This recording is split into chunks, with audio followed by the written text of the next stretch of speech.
और किसी गैर खुदा को सजदे ताबुदी करना शिर्क शिर्क शिर्क। अल्लाह की जातो सिफात में गैर खुदा को शरीक बनाना शिर्क कहलाता है। रब फरमाता इन्न शिर्क लजुल्मुन अजीम, बेशक शिर्क बहुत बड़ा जुल्म है। अल्लाह अपने करम से सारे गुनाह माफ कर देगा, मगर शिर्क जो करता है इसका ये गुनाह कभी अल्लाह माफ नहीं करेगा। तुमने खुदा की हाकिमियत को समझा नहीं है। मेरा रब इतनी पावर का मालिक है, इतने ताकत का मालिक है, पूरी कायनात उसके कब्ज़ो इख्तियार में है। लिल्लाही मा फिस समावाति व मा फिल अर्द, अल्लाह ही के लिए जो कुछ आसमानों और जमीनों में है। लिल्लाही मुल्कुस समावाति वल अर्द, अल्लाह ही बादशाह है जमीनों और आसमानों का। तो अल्लाह की दहलीज छोड़ के कहां कहां भागे फिर रहे हो। अकबर इलाहाबादी ने कहा था खुदा से मांग जो कुछ मांगना है ऐ अकबर, यही वो दर है जहां आबरू नहीं जाती। रब से तलब कर बंदे। लोग कहते ना जी इतने दिन से दुआ मांगता हूं कबूल नहीं होती है, पहले अपना नोक पलक ठीक कर ले तू। अल्लाह फरमाता है अपने महबूब से, कहता है मेरे महबूब जब मेरे बंदे तुझसे पूछने आए कि अल्लाह कहां, वैज़ा सअलका इबादी अन्नी फइन्नी करीब उजीबु दावतद दाई इज़ा दान। जब मेरे बंदे पूछे कि अल्लाह कहां है, महबूब कह देना मैं अपने बंदों के बहुत करीब हूं। कितना करीब अल्लाह है। नहनु अक़रबु इलैहि मिन हब्लिल वरीद, अल्लाह हमारी शह रग से ज्यादा करीब है। तो मांग कर तो देख अल्लाह से यार, मगर जो मांगने का तरीका है उस तरह मांगो। दरे करीम से बंदे को क्या नहीं मिलता यार, मांगो तो सही। जब मुश्किल आती है तब बेटा आहा क्या वजू वजू करके आता है ना, और 2 रकात पढ़ने के बाद वो देखता है मस्जिद की छत पे जिब्रील आते हैं। कब आते हैं? अब शायद आ रहे होंगे इन्फॉर्मेशन लेके कि तेरी अभी सुन ली जाएगी। अभी लॉकडाउन में जब 5 आदमियों को नमाज पढ़ने की इजाजत थी, गोल दायरा बनाया हुआ था, आप यहां खड़े हो, एक यहां एक यहां एक यहां, यूं खड़ा करके, तो बेटे आके जंग करते थे इमाम से, तुम्हारे बाप की मस्जिद है, तुम ही नमाज पढ़ोगे। और जैसे लॉकडाउन खत्म हुआ उन गधों का पता नहीं कहां गए। हाँ, जियारत नहीं हो रही उनकी जो जंग करने आते थे नमाज पढ़ने के लिए।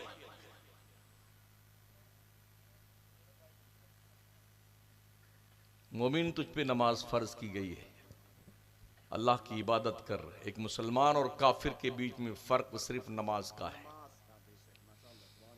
पढ़ नमाज, दीन सीख ले दीन। अल्लाह ने यहां भैंस चराने के लिए नहीं पैदा किया है, हाँ खेती बाड़ी करने के लिए नहीं पैदा किया कि जाओ जोतो बो धान गेहूं पैदा करो और दबा के तोंद फुला के खाओ, इसलिए नहीं पैदा किया अल्लाह ने। अल्लाह फरमाता वअमुर अहलका बिस्सलाति वस्तबिर अलैहा ला नसअलुका रिज़्का नहनु नरज़ुकुका वल आक़िबतु लित्तक़वा। अपने घर वालों को नमाज पढ़ने का हुक्म दिया करो, तुम खुद भी नमाज पढ़ते रहो। हमने तुम्हें रोजी कमाने के लिए नहीं पैदा किया है, रोजी हम तुम्हें देंगे, परहेजगार बन जाओ। अल्लाह से डरना शुरू कर दे बंदे, डरना, और हलाल रोजी खा, हलाल। हाँ बेटे जा रही हूं चलते हुए, किसी का गन्ना लगा हुआ 3 तोड़ा चूसते जा रहे, तेरे बाप का गन्ना लगा हुआ है। मटर की खेती फली हुई है, इतना झुंगटा उखाड़ा खाए जा रहा बेटा, तेरे बाप ने लगाया है। किसी शख्स के छप्पर से बगैर उसके इजाजत के तिनका तोड़ के दांत के लिए खिलाल करने के लिए तिनका तोड़ा, तो यह भी इस्लाम हराम करार देता है। कहां बैठे हैं आप बेटे? यूं मेड़ जोत लेते हैं ऐसे नीचे से, और जब पानी भर देगा खेत में तो मेड़ टूट करके आधी खेत में चली जाएगी, 4 अंगुल जमीन बढ़ गई। इतनी ही तेरी कब्र भी तंग कर दी जाएगी जब तुम मरेगा। लोगों के लिए रास्ता की आसानियां पैदा कर, तो रास्ते तंग मत किया कर, आसानी पैदा करना सीख। और जब बताया जाए ना तो मान जाया करो। टटोलो अपने दिल को, कहीं तुम्हारे दिल पे शैतान का कब्जा तो नहीं हो गया है। अल्लाह फरमाता हूं मैं याशु अन जिक्र रहमान नुक़य्यिद लहू शैतानन फहुवा लहू करीन। जो नमाज नहीं पढ़ता है अल्लाह उसके दिल पे शैतान का पहरा बिठा देता है।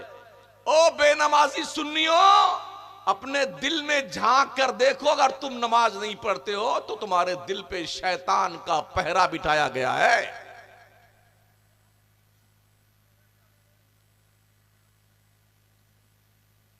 लोग क्या कहते हैं, अरे शैतान ने हमसे गुनाह करवा दिया, हम थोड़ी करते, शैतानवा ने करवा दिया। और शैतानवा से पूछ ले वो क्या कहता है। कुरान करीम में अल्लाह फरमाता है कमसल शैतान इस क़ाला लिल इंसानि कफ़ुर फलम्मा कफ़र क़ाला इन्नी बरीउम मिन्क इन्नी अख़ाफ़ुल्लाह रब्बल आलमीन। शैतान की मिसाल ऐसी है, जब उसने किसी से कहा कुफ्र कर, चोरी कर, जिना कर, बदकारी कर, शराब पी ले, जुआ खेल ले, जब आदमी वो कर गुजरता है तो शैतान जानते हो क्या कहता, क़ाला इन्नी बरीउम मिनका, बेटे तुम जानो, तुम्हारा काम जाने, हम तुमसे अलग थलग है, बरीउ जिम्मा है, इन्नी अख़ाफ़ुल्लाह रब्बल आलमीन, बेशक मैं उस अल्लाह से डरता हूं जो सारी कायनात का पालने वाला। ये शैतान कहता है, और हम क्या कहते हैं, शैतान ने गुनाह हमसे करवा दिया।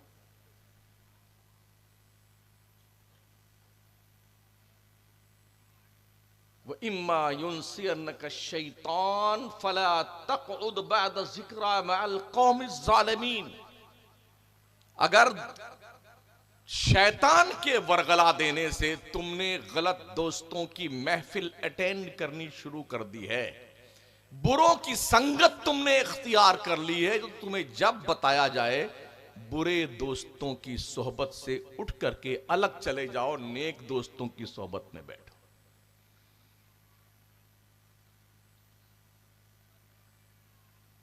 आज अगर आपके पास इतनी फुर्सत नहीं है कि अपने बच्चों पर आप ध्यान दे सकें, जैसा कि मैं महसूस करता हूं, लोगों के पास टाइम ही नहीं है। हाँ, जबकि अल्लाह के पैगंबर अलैहिस्सलाम फरमाते हैं मफ़हूम हदीस, माँ बाप की तरफ से बच्चों के लिए सबसे बड़ा तोहफा यह है कि उन्हें अच्छी तालीम और तरबियत का उनका बंदोबस्त किया जाए। लेकिन फुर्सत नहीं है तो जिब्रील इनकी तरबियत नहीं करने आएंगे। अगर आप अपने बच्चों की देख रेख नहीं कर सकते हैं तो बच्चे पैदा करना या तो बंद कर दीजिए, और या बच्चे पैदा कर रहे हैं तो उन्हें किसी यतीम खाने में डाल के आ जाइए, तरबियत हो जाएगी उनकी। मदरसों से भी जो क्वालिटी निकलनी चाहिए ना, वो भी खत्म हो गई। जब से सरकारी रुपया मिलने लगा है ना, 1 लाख, 1.25 लाख, 1.5 लाख, तब से बेटे तोंद पुलाए घूम रहे हैं, हिल्ला माशाल्लाह। हाँ, पढ़ाते कम है, जमाते ज्यादा है। पहले लोग मदरसे में रहते थे, 4-5 हज़ार तनख्वाह पाते थे, अच्छे अच्छे बच्चे पढ़ के निकलते थे। चटाई पर बैठ के पढ़ने वाले, इमली के पेड़ के नीचे बैठ के पढ़ने वाले, बगैर कूलर और पंखे में पढ़ने वाले, कोई हाफिज मिल्लत बनता था, कोई मुजाहिद मिल्लत बनता था, कोई मुफ्ती आज़म हिंद बनता था, कोई इमाम अहमद रज़ा बनता था। लेकिन जब से ये सहूलतें ज़्यादा फराहम हो गई ना, तब से ख़त्म कहानी।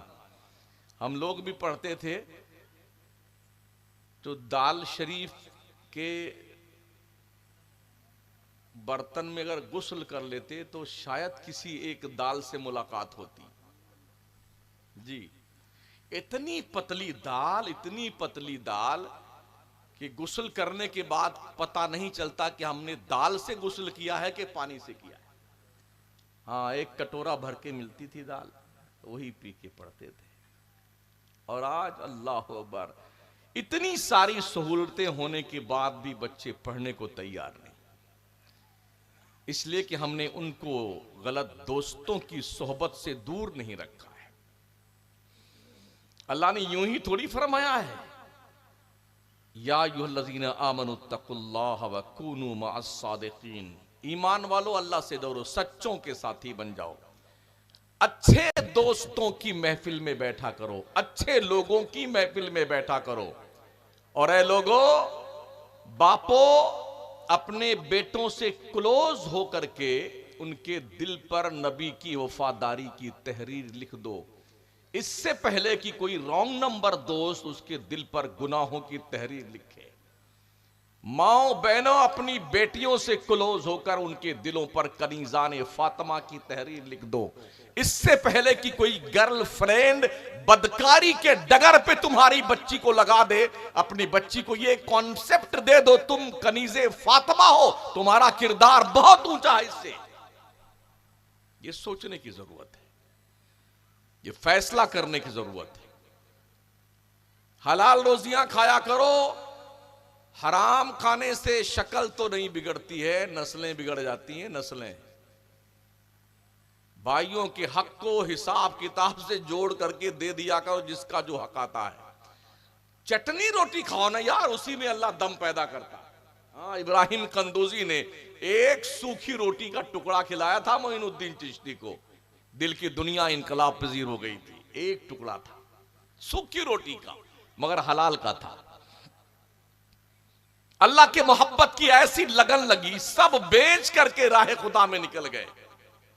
35 साल तक पढ़ते रहे, 35 साल तक तालीम हासिल करते रहे। समरकंद, बुखारा, बगदाद, यहां वहां 35 साल पढ़ते रहे। कोई जाहिल वली नहीं बनता है, कभी नहीं, न बना है। वलायत के लिए इल्म जरूरी है, अता फरमा देता है। और किसी को इस तरह जो सोर्स ऑफ नॉलेज है पढ़ाने लिखाने के, इस तरह से इल्म हासिल करता, मगर आलिम होना जरूरी है वली के लिए। मगर हमारे यहाँ जो थोड़ा आड़ा तेरा किसी पीर साहब क्या पैदा हो जाए ना, आंख छोटी और यूं बोले मजलूम है ये। हाँ, किसी और का बच्चा ऐसा हो जाए पागल है, और पीर साहब का बच्चा आला तेरा पैदा हो गया तो मजलूम है, अल्लाह का वली है। क्या थिंकिंग है यारो, कैसी लॉजिक है कौन सर जा रही है। बेटा चल नहीं पाता, मजलूम है वो। हाँ, ऊंचा ऊंचा के चलता यूं यूं करके, और अल्लाह का बहुत बड़ा वली पहुंचेगा बुजुर्ग है ना, कहीं देखा बहरा ही आता पेटपुर निकला हुआ बेटे का। बेटे इतनी बड़ी बड़ी दाढ़ी रखा करके उस पगला का पैर दबाते कि बहुत बड़ा वली है वो। अपने बाप का हाथ पैर दबाया था, पागल इंसान बाप का, जिसके हाथ पैर दबाने पर जन्नत देने का रब ने वादा किया। मां बेचारी घर में टोकरी बुढ़िया, हाँ वो दवाओं के लिए तरस रही है, और बेटे के पास वक्त नहीं, और पीर साहब आ जाए उसके आगे पीछे जिंदाबाद जिंदाबाद जिंदाबाद जिंदाबाद, पीर साहब जिंदाबाद। और बुढ़िया की खबर है, पागल बुढ़िया की मां की, जिसके पेशानी की सिलवटों में जन्नत की बहारें हैं। और चांद कान खोल सुन ले, तेरी जन्नत काबा के दीवार के साए में नहीं है, तेरी जन्नत तेरे माँ के कदम के नीचे रखी गई है।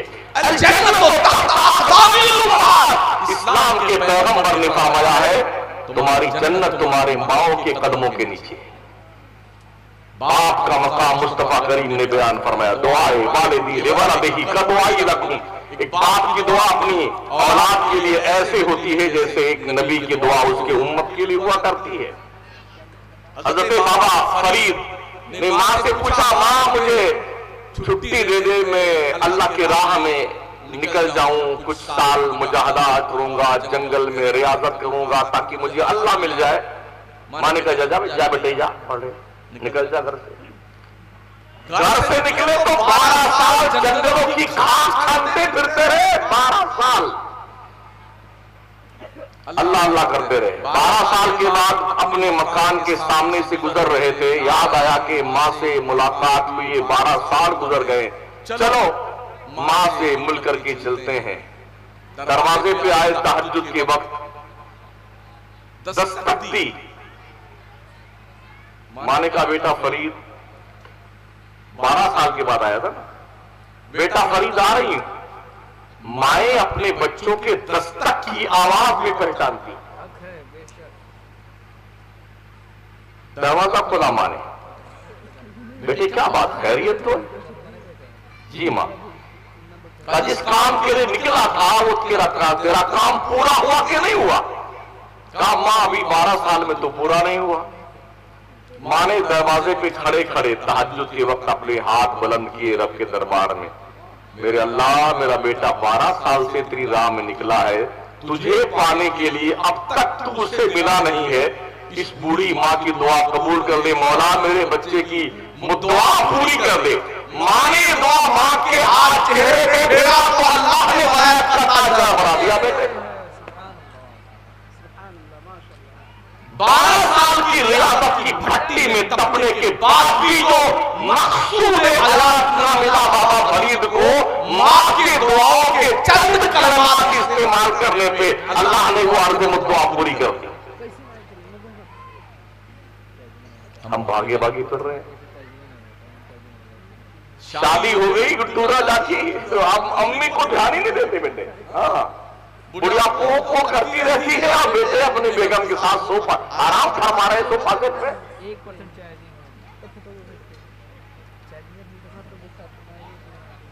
कितनी माओं को और बापों को हमने देखा है, कमीने और जलील बच्चों ने जूते और लात मार मार करके इतना बुरा हाल कर रखा है कि ऐसा लगता कहीं मिल जाए तो इसकी मुंडी काट के रख दो कभी से। ये बुरे हालात हमारे हैं। जिस मां ने कितने जतन से अपनी औलाद की परवरिश करी है, कुछ भी एहसास नहीं होता। मां के इंतकाल के बाद हजरत मूसा अलैहिस्सलाम कोहे तूर पर गए, पत्थर की ठोकर लगी, थोड़ा लड़खड़ा करके फिर संभले, गैब से आवाज आई रब की तरफ से, मूसा संभल कर चला कर, इसलिए कि तेरे सलामती की दुआ मांगने वाली तेरी मां अब दुनिया में नहीं रही। ये इंफॉर्मेशन उस पैगंबर के लिए है जो जलाली नबी है। हम किस खेत के मूली हैं? बाबा फरीद की एक मुरीदा थी, कई लड़कियां थी उसके पास, जवान भी हो गई थी, जिनकी शादियां उनने करनी थी। बेचारी के पास पैसे नहीं थे, तो एक दिन उसने ठान लिया कि आज तो बाबा से कुछ लेके जाऊंगी। आई बैठ गई, कहा कुछ दे दीजिए, मुझे बच्चों की शादी करनी है, वरना आज जाऊंगी नहीं घर पे। तो बाबा ने क्या किया, अच्छा जा एक मट्टी का ढेला उठा ला। तो गई, इतना बड़ा ढेला उठा के लाई। बाबा फरीद ने उसमें 3 बार कुल अल्लाह शरीफ पढ़ा, सूरे इखलास, और फूंक दिया तो वो मिट्टी का ढेला सोना बन गया। कहा ले जा, बेच करके अपने बच्चों की शादी कर लेना। बहुत खुश हुई वो, उसने कहा सोना भी मिल गया है और नुस्खा भी मिल गया। मजा आया। घर पे गई, नहाया धोया, कपड़े बढ़िया निकाले, पहने, खुशबू वशबू लगा के चटाई बिछा करके इतना बड़ा बर्तन लाके और ढेला उठा उठा के सब ठंडा भर लिया झुब्बा में पूरा। अब लगी तस्वीर लेके बैठे, 3 बार, 300 बार, 3000 बार, 30,000 बार, एक दिन एक रात, फिर दिन फिर रात, 3 दिन 3 रात पढ़ करके कभी वो रंग बदलने को तैयार नहीं देना। तीसरे दिन बड़े गुस्से में आई पीर साहब के पास, बैठे थे हजरत, तो क्या कहती है, आपने मेरे वजू के पढ़ दिया था और मैं वजू गुस्ल छप करके इतना एहतमाम के साथ पढ़ी हूं, 3 दिन 3 रात हो गए और मैं पापा के फूंक फूंक के मेरी भूख निकल गई। हजरत क्या कमी थी, मिट्टी सोना ना बनी। बाबा फरीद की आंखों में आंसू आ गए। फिर उसने कहा बताइए ना बाबा, हमारे अंदर क्या कमी थी? फरमाते बेटी तूने सब कुछ कर लिया मगर तेरे मुंह में फरीद की जबान नहीं थी। इसलिए मिट्टी सोना ना बनी। तो नुस्खा पा करके आदमी को डॉक्टर नहीं बन जाना चाहिए, समझ रहे हैं? हाँ, ये चाहिए कि जितना बताया गया उतने पे अमल करो ताकि तुम्हें शिफा मिल जाए। तो मैं अर्ज कर रहा था साथियों, अल्लाह करीम ने हमें पैदा किया है अपनी बंदगी के लिए, खेत जोतने के लिए नहीं पैदा किया है। पढ़ाइए अपने बच्चों को, तालीम दीजिए। दुनिया की सारी कौमें पढ़ी लिखी अपने बच्चों को, नस्लों को पढ़ा रही हैं। लंदन, बर्तानिया, जर्मनी, कनाडा, कहां कहां बच्चे पढ़ रहे हैं लोगों के। और हमारे यहां 12वीं पास हो चाहे फेल हो, बेटा मुंबई चले जाओ, कहीं दुकान लगा लेना, भंगार की दुकान पे या किसी एक्सपोर्ट में काम करना, या टेबल पे प्लेटें साफ करना, कुछ तो पैसा आएगा। यहां तक कि संडास के अंदर भी चढ़कर आदमी बैठ के जाते हैं जरा। हाँ, गुस्ल खाना ही संडास में। कभी भी यूपी बिहार की तरफ से जाने वाली ट्रेन, आने वाली ट्रेन की आप ज़ियारत फरमा के देख सकते हैं कि क्या अजर उसका होता है ट्रेन का। अच्छा, उसी बार मतलब पाखाना वाले रूम में बैठ के वैसे खा भी रहे हैं, बड़े मस्ती से बैठते। एक बार हादसा पेश आया यूं, अब किसी को पेशाब तो लगता, हमारे उस्ताद थे, उनको पेशाब बहुत जोर से आ रही थी, शुगर के पेशेंट थे, तो बड़ी मुश्किल से वो इस बर्थ पे टांग रखा, इस पे करके वहां पहुंचे। नीचे तो जगह नहीं थी, इसलिए कि एक आदमी का कंफर्म टिकट होता था पहले, तो 3 आदमी वेटिंग लिस्ट उसके साथ में, 2 बोरा, 8 लाठी, 11 छाता। क्या भैया जा रहे, भैया जा रहे। ये दिन देखे हैं हमने, आंखों से देखा है। हाँ, बैठेंगे ऐसे भूसा जैसे भरा हुआ था, या जैसे मतलब बकरी का रेवड़ा नहीं होता है, हाँ, वो उसकी टांग में मुंडी घुसा के बैठी हुई है, वो उसके सर पे मुंडी डाल के बैठी, इस तरह से पड़े रहते बेटे। अभी भी ये खाली है। तो गए हजरत वहां पर, तो देखा इसमें भी 3 बैठे, उसमें 3 बैठे। कहा बेटा थोड़ा बाहर निकल आओ, मुझे बहुत जोर से पेशाब लगी। तो क्या कहता है, मैं इधर मुंह कर देता हूं, आप कर लीजिए। ऐसे कहीं पेशाब होता है क्या?